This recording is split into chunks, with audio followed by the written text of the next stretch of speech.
This is 8? 8 or 9. All right, guys. We don't know what episode it is. Either 8 or 9. No special guests. Back to just us. But today, we wanted to talk about something that everyone's concerned about, their time in the gym. And that's about 1 hour a day. Yep. It's a small portion of your day, right? So 4%. Yeah. So whether you realize that or not, there are 23 other hours in the day. And so we're going to be talking about recovery and the importance of recovery, especially if you're one of those people who, now that we're sharing our Whoop data on the QDA page, which if you are a member of the gym and you have a Whoop strap and you want to share that data, let me know. Give me your Whoop name and we'll do that. But recovery. And I think people think recovery, they think really sleep. And I think that's all or they think. Like, I'm not doing it, I'm just sitting on the couch. Yeah, not or doing I'm not working out today, right? Or, this doesn't count because I wasn't at the gym, it wasn't real exercise. Yeah, or like I only ran a couple miles and I only did this, right? It was only this, Yeah, right? and there's definitely a difference between active recovery and no, that was a workout. And let's be honest, most of you don't understand what active recovery truly is. And that's part of the reason you come here, but I don't think you think enough about it, right? So we will say this, the same as what we said with supplements. We agree that there are 3 big things, 2, and like a minor one, that if you are not doing those first and foremost, doing any of the extra stuff that we're going to talk about is kind of throwing your money away, right? You're not getting the benefits.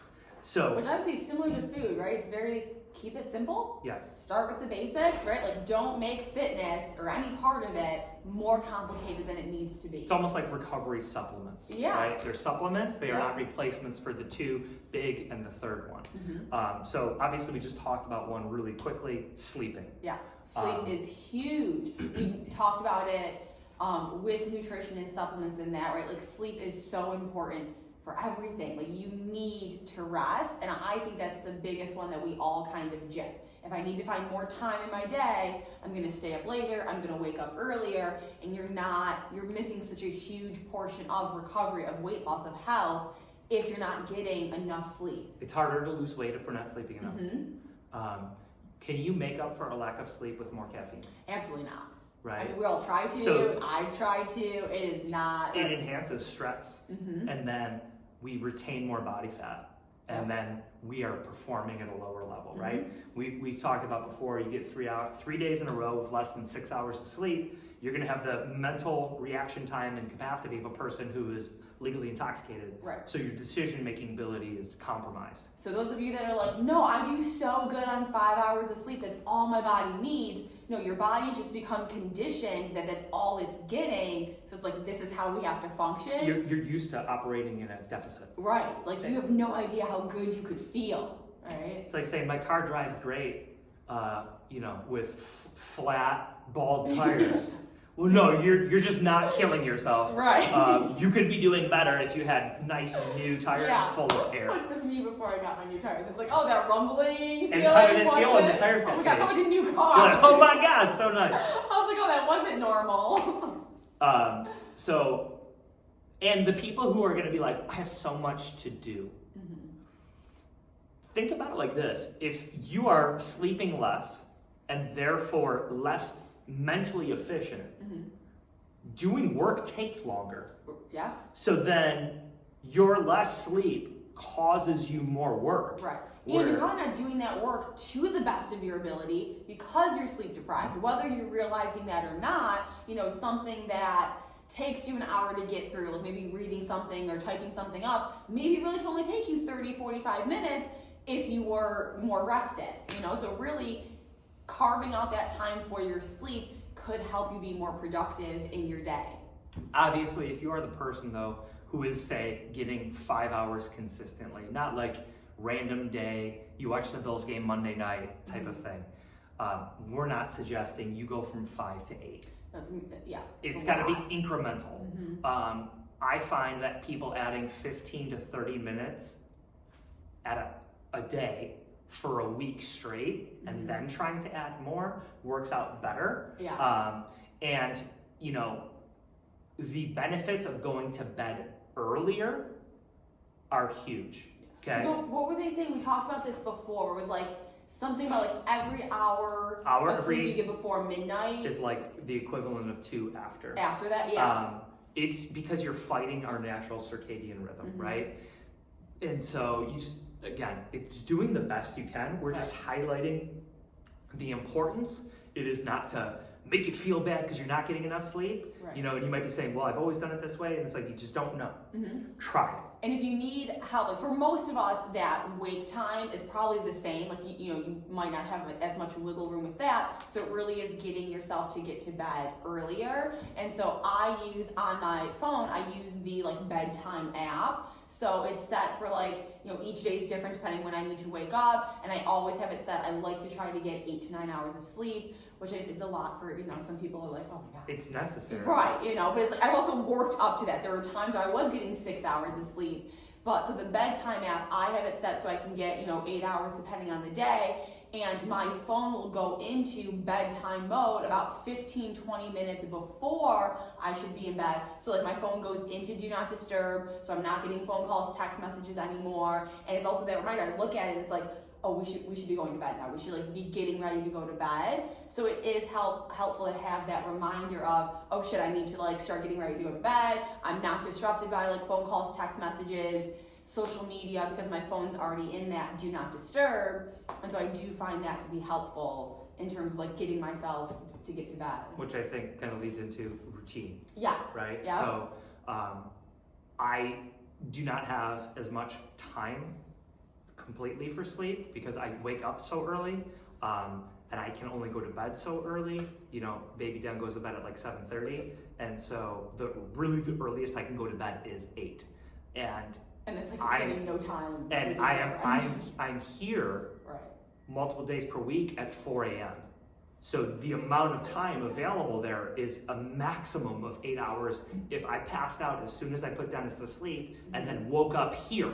And so what I have had to do is I add in naps where I can, when I can, and I try to make sure my sleep setting where I am, right, in bed, is as best as possible. So that is a very dark room, fan, noise machine, and making it cool. So this temperature is like perfect to have windows open for me, and that allows me to calm down really easily and go to sleep. Another thing, it is like 10 in the morning right now. I have had no caffeine since 6 a.m.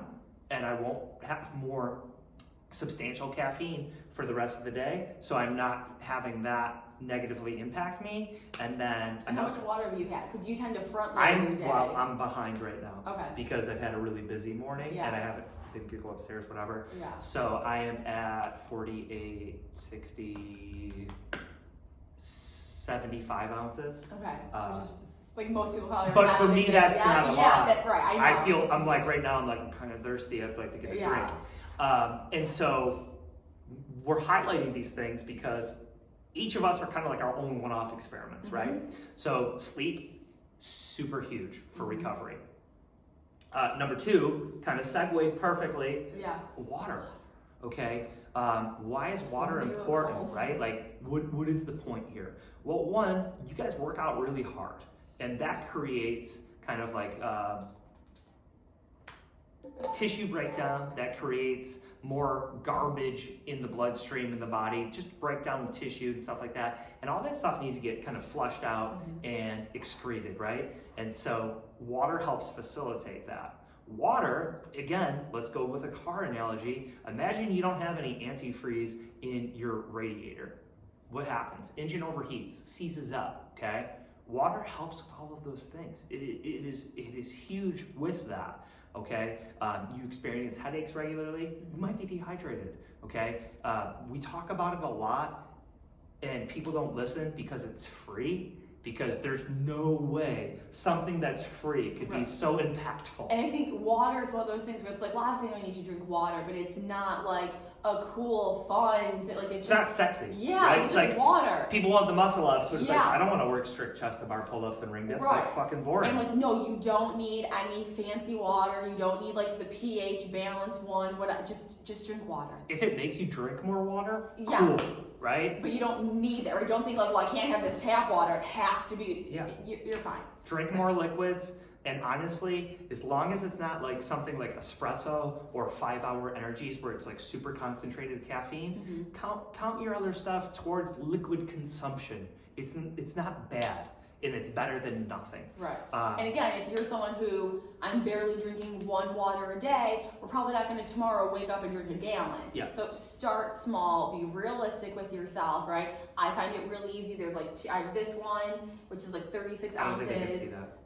36 ounce water bottle, and then I have like a half gallon one. So those are my like 2 water bottles that I always have and drink out of those. And I think having that one, like this is the one that's always with me, makes it easy to be like, I carry this with me, I drink water, and so start with, even if it's one, even if it's I got 36 ounces in today, that's more than I've ever drank in a day before. Cool, start there, work your way up. Absolutely. A lot of people have a lot of different strategies using apps. One of my clients has a water bottle that like sends feedback to her Apple Watch and her phone, and it has been fantastic, okay, for her and drinking water. And I'm gonna tell you, this is another one of those things, you don't know the difference until you start doing it. Oh yeah. Okay, because a lot of my longer runs, if I'm behind, I can't catch up. Okay, and so it's something you got to be really cognizant of all the time, and really just making sure you're on top of as we go through. Sleep and water, they are going to be the 2 most impactful things to recovery, which means if you are struggling to lose weight and you don't drink enough water and you don't sleep well, you are trying to climb a ladder with no rungs. Yeah. Good luck. Okay, so start with those, please. Yeah. Okay, one more that we're going to bring up that I think is super helpful and important for a variety of reasons is sunshine. We live in the Northeast United States, and it can be challenging to get adequate sun exposure. Adequate sun exposure has been kind of defined as upper chest, face, and head for about 20 to 30 minutes between the hours of 11 and 2 a.m. to p.m. It's kind of hard, right? And so, just trying to get out in the sun. Again, we talked about circadian rhythm. That helps with the sleep, okay? The sunshine exposure does help our body produce more vitamin D, which is more considered a pro-hormone now. That's gonna help with our sex hormones, so estrogen, testosterone, which is just, again, it's gonna make you feel good, right? Sunshine makes you feel good, and that's because we're not nocturnal creatures. And if we get some good sunshine, that helps us have better recovery. We're gonna sleep better. We're gonna feel like we wanna do things. It's gonna make us wanna be more active. So it's kind of like the minor one, right? Like 1 and 2, and this is like a 2B. But it's a nice, like also these 3 things we just talked about, for the most part, right, they're all free to do. They're simple. I was gonna say they're easy. They're not necessarily easy to do, but they're simple to do. They might be harder to add into your day, but like even like getting that sunshine, like on your lunch break, can you just like go for a walk, right? Like take a 10-minute walk outside just to be outdoors, get as much sun as you can, drink a little bit of water when you're walking, just to try and do all of that. So how do we know if we're recovering, right? You use it, I use it. Yeah. We use the Whoop strap. We make no money off of it, okay? I've been using the Whoop strap for over 3 years, and now it's become a bigger part within CrossFit, which is cool. But so what it does is it provides feedback to us and the people who use it of how adequately are we recovering. And I look at it less day to day as more as week to month trends, right? Okay, is my resting heart rate staying low? Is it elevated? Is my heart rate variability going where it needs to be? How much time sleep am I getting? And then what is the quality of that sleep? Yeah. Right, there are certain days of the week I know, hey, I'm not gonna get as much sleep, I gotta get up earlier. Or I ate a late dinner. And because I've been paying attention to these things for years, I'm knowing now, like, okay, I'm gonna see a higher resting heart rate today because I woke up earlier. And that means that I'm gonna probably have a lower recovery because of that, and I'm planning in my head, I'm gonna need to take a nap today. You know what? I haven't drank as much water the past day or 2, and then all of a sudden I see my recovery is starting to drop, and whether it's a placebo or not, right. I mean, there's too many correlations that are positively happening with things in my life to say it's not true, it's not holding some good information and data. Yeah, and that's where, again, it's just a tool. It's just one tool, it's not the tool, right? We've all had days where it's like, oh, it says I'm in the red or yellow, but I feel really good, or a day where it says you're in the green, but you kind of feel like crap. Like that does happen, but for the most part, having it for a while now too, we've noticed things like, I think we both, if we eat close to when we're going to bed, I know I'm gonna have a low recovery. So even if I do feel good when I wake up, I know that eating close to when I go to bed is affecting my sleep. I'm not getting as much REM sleep when that happens. I'm not getting as much deep sleep when I eat close to that. We'll notice things about like, okay, I woke up earlier this day, I didn't get as many hours, this is how it's affecting me. So overall, day to day, we know these things of like, if I don't drink X amount of water, I'm gonna have a lower recovery tomorrow, I'm gonna be feeling this tomorrow. And it's a nice guide in us then helping create these routines of what's my sleep routine, what's my water routine, what is my recovery routine, to then, keep the recovery up high and to be feeling good. And there's a lot of other options. I know Apple Watch has stuff, Samsung makes stuff. The Fitbit doesn't do a recovery thing. Certain ones do certain things, Okay. But finding a way for you to have some data tracking, Mm-hmm. I think if you're doing those other three things, Mm-hmm. it's probably the first other, I'm gonna pay money for something, Right. I would recommend to people. Because, you could start with, even if you didn't want to pay for it, maybe each day doing like a self-evaluation. Obviously you won't know like your resting heart rate and things like that, but if you do like a self-evaluation, you have to be honest. Like, how am I feeling? Am I feeling groggy and tired? Do I have a little bit of a headache? Am I waking up feeling dehydrated? And be honest with yourself. And then even just day to day, you can start to see patterns. Like, okay, I ate at 10 o'clock last night, went to bed at 10:30. I woke up this morning feeling really full and bloated and things like that. So that affected me. So you could even start with that, but you have to be honest with yourself, which I think. And that's a challenge, because then there's I don't remember what time I went to bed. Right. I think I went to bed at this time, Did right? Did I drink, when did I stop drinking water? What time did I do that? But this provides What really time? good hard data, and if Mhm. you're a person who consumes alcohol, that will also show you some crazy stuff in Yeah. terms of how it affects your recovery. Yep. So that's a And it's what they do, like on the Whoop, they have like a journal thing where they like ask you Yes. questions, like, do you share a bed with someone? Did you stretch yesterday? Did you do this? And it's like you can customize it so that it gives you even more personalized information. So, and the other ones, there's Aura Ring, oh yeah, the right? ring one. There's Yeah. a few different ones. So Mhm. that would be, I think, our first recommendation. It's also probably one of the more cost-effective ones. Mhm. Some other stuff that we utilize for recovery, some more than others. So I'm training for my endurance event, and I will, on maybe a monthly-ish basis, probably not quite that much, but getting an IV that I have found tremendous help from, in terms of, I drink a lot of liquid as it is, Mhm. and it's hard to get it all in, but it's also this like vitamin replacement that I'm getting.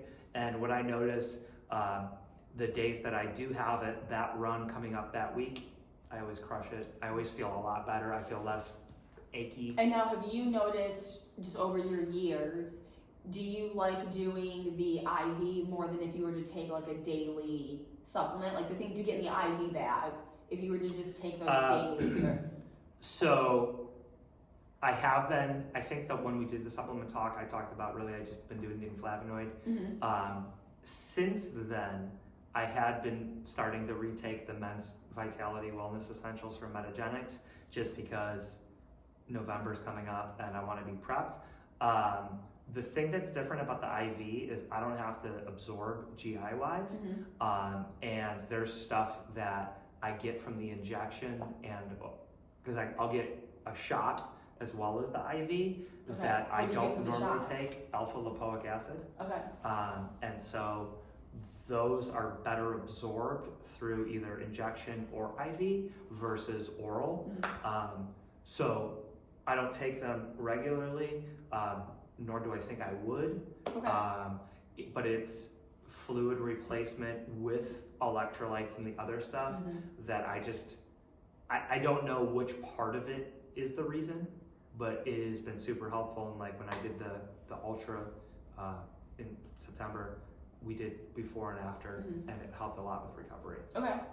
And I know you've had a few things here and there. Yeah, the first time I did it was before we did the 24-hour rock. Yeah. And afterwards, let me try to say because we went to that wedding, but I mean, obviously I felt we were able to go to a wedding after like, doing a I was 24 gonna say, hour. obviously I was like sore and all of that, but I didn't feel as beat up as I thought I was going to. And then I had it one other time from that. I can't remember what one of the events we did here. I got it then too, but I don't think I do it regularly enough to know. You're also more in that real short activity window. I think what I'm saying is more positive for endurance related activity. Right. Okay.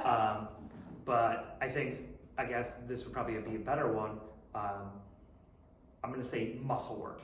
Okay. Right? And I think that can be a combination of physical therapy, chiropractic, massage, based on what the practitioner utilizes. And I think that is something we both more, whether it's on ourselves or, seeing someone, those are really also beneficial in conjunction with all the fitness you do, but then what is your work like? Are you sitting a lot? Are you standing a lot? Are you in these weird positions? Is your job physically active? Right. Because I feel like if you are someone who sits a lot for your job, even if you come to CrossFit 5 days a week, but then you go sit for 7-8 more hours, right? That's only the 1 hour of exercise. Yes, that's great, that's awesome, but it's not really going to combat the 8 hours of sitting. Mostly because we don't do anti-sitting activities for an hour straight. Right? We are doing things that cause flexion, extension, which is great, but yeah, we're not specifically programmed to, hey, this is our class for people who sit all day. Right? We don't do that, and that would be very hard to do. But again, getting muscle work done, if you're not hydrated and sleeping, you're not going to get the long-term benefits. You're going to get this real temporary relief. Like I tell all of my patients when they come in for chiropractic care, I give them exercises to do at the end. You better hydrate. You better make sure you're taking care of sleep, right? Like, are you doing those things? Oh, well, okay, cool. Then this is a temporary thing that I can't have a more permanent impact on. But a good massage therapist, chiropractor, physical therapist can really help you deal with the injuries specifically, but also the aches and pains that you're going to experience throughout life. But if you are not taking care of 1A and 1B, sleep and water, you're not going to get the positive benefits out of it, and they're not cheap. And then if your chiropractor or like your massage therapist gives you exercises, doing those exercises on a regular basis will also help greatly. Yeah, I mean, I tell people flat out, like, listen, if you don't mind coming to see me and paying me the money, don't do the exercises. The exercises are to help you spend less money, see me less, and feel better, okay? But yeah, I mean, that's a lot of people utilize chiropractic massage and physical therapy, but I think sometimes people aren't sure what to use it for. Have conversations with us, ask us, would I like you to come here and see me? Sure, but it might not be the right thing for you, and we'll tell you. What do you think of really popular right now, like the Theraguns? Self-tools. Yes, everyone's loving those.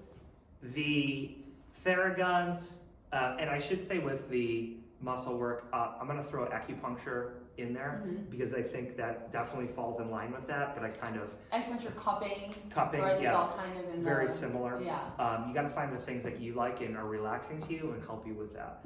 So, but people do the self-cupping and stuff now. I have some of those that I use with my patients, and then there's like the Theraguns, the rock blades and other tools, and I will say this.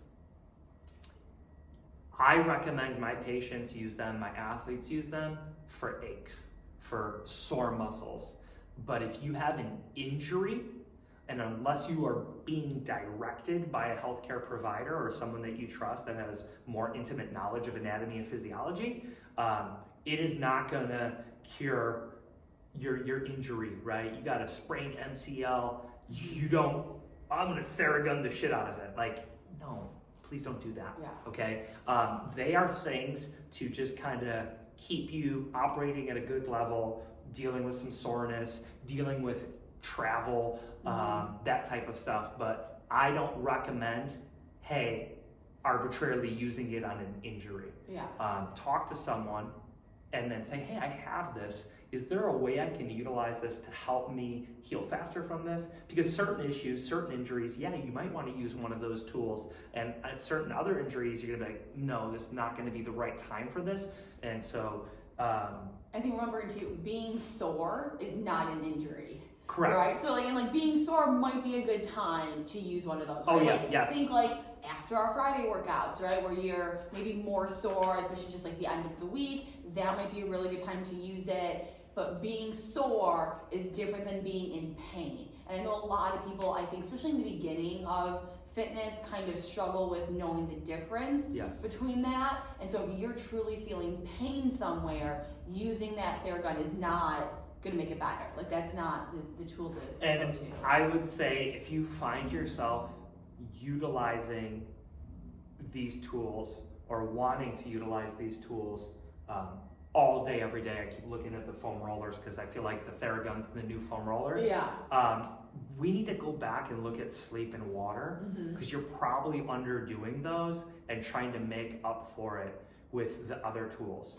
Yeah, I think too, like if you don't regularly mobilize, like you don't regularly, minus the warm-ups we make you do here, if that's the extent of your like mobility, that also the Theragun's not going to be the thing then to fix it, right? Like you need to be doing some regular mobility on your own and then implementing those tools. Again, doing things on your own is free, right? Like not buying any fancy equipment.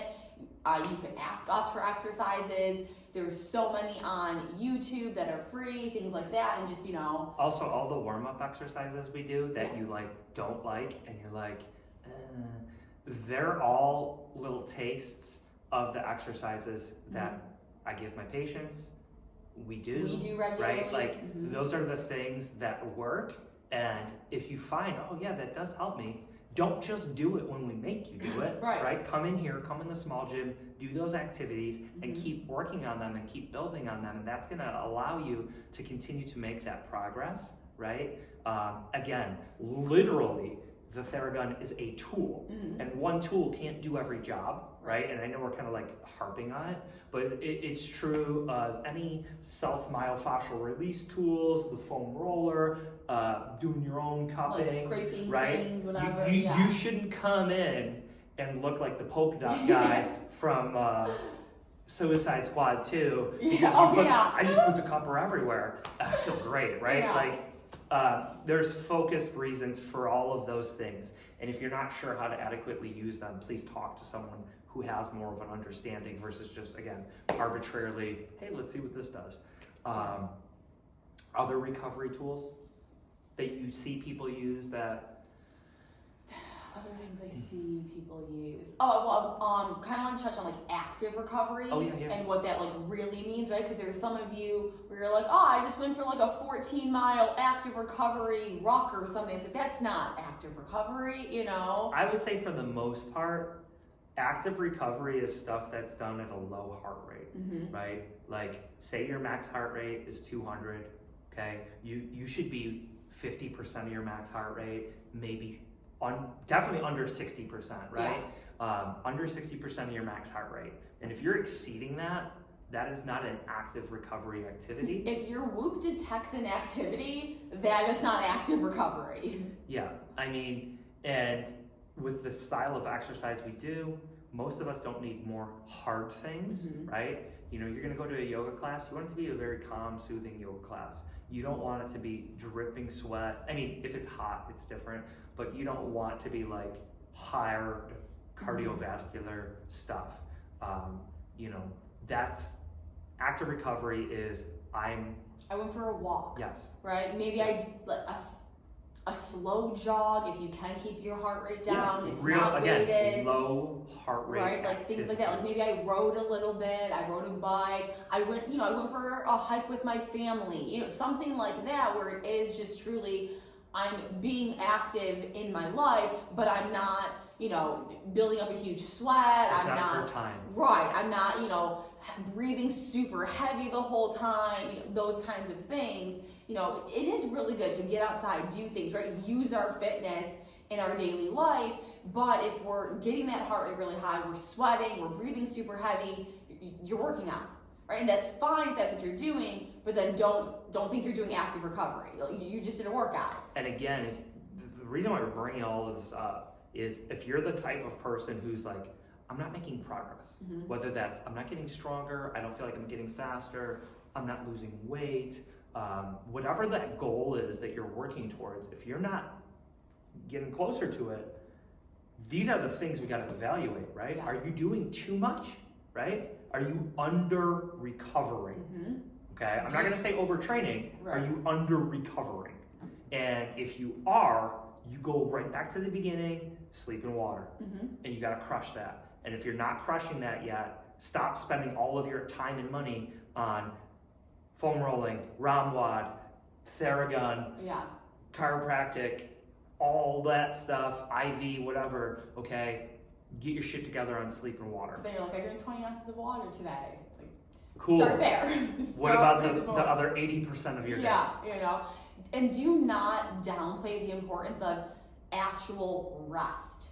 Like not doing anything. I think a lot of people that come here have a hard time with that. Like when I talk to especially my nutrition clients about like a rest day, and I literally mean a day of nothing.